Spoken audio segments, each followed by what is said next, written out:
Good morning. So, ayan, papunta kami sa maaga magtatapon kami ng mga plastic to man, no? Plastic na mga basura. So, ganito po dito. May araw ang collection ng iba't ibang klase ng basura. Kailangan ika-classify siya. At kapag hindi ka sumunod, hindi niya pipick upin ang basura mo. So, yung basura mo lang ang matitira.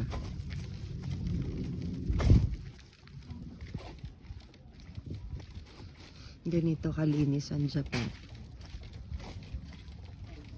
Ganito siya ka-organize.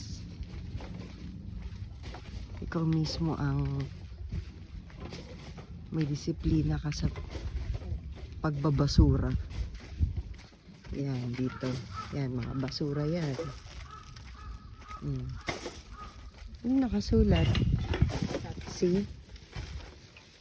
Mga kahon. Bibidyo ko sa ikaw naman. At kailangan nakaganyan. Naka-crush. Hindi naman. Parang iba. Sige, ikaw naman. Go. Trabaho. Trabaho yan. Uyaan. Dapat pala si Kenji. Di ba pag masyadong mahaba? Kasi hindi natanggal yung ano. Saan? Hindi natanggal Saan? yung... Wala. Hindi natanggal yung label. Ayun. Dito siya. Sakit. Wala. Iuwi mo na naman. Okay. Ganyan po. Basurero na po si Reggie din.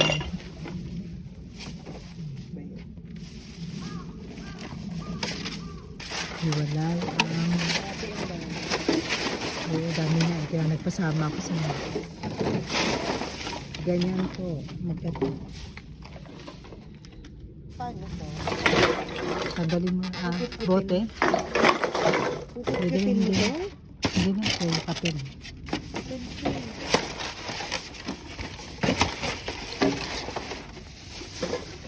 Ang dami po naming basura.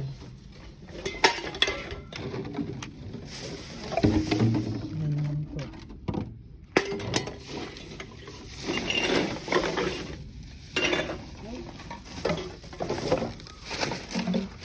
Kaya diba hinuhugasan namin yung styrofoam. Sabi mo hugasan pa to? Hindi pwedeng dugo-dugo ng mga isda. Bote, si Bote. Ayan po, si Reggie. Grabe. Ganito po ang trabaho ko. Ganito po ang trabaho ko sa Japan.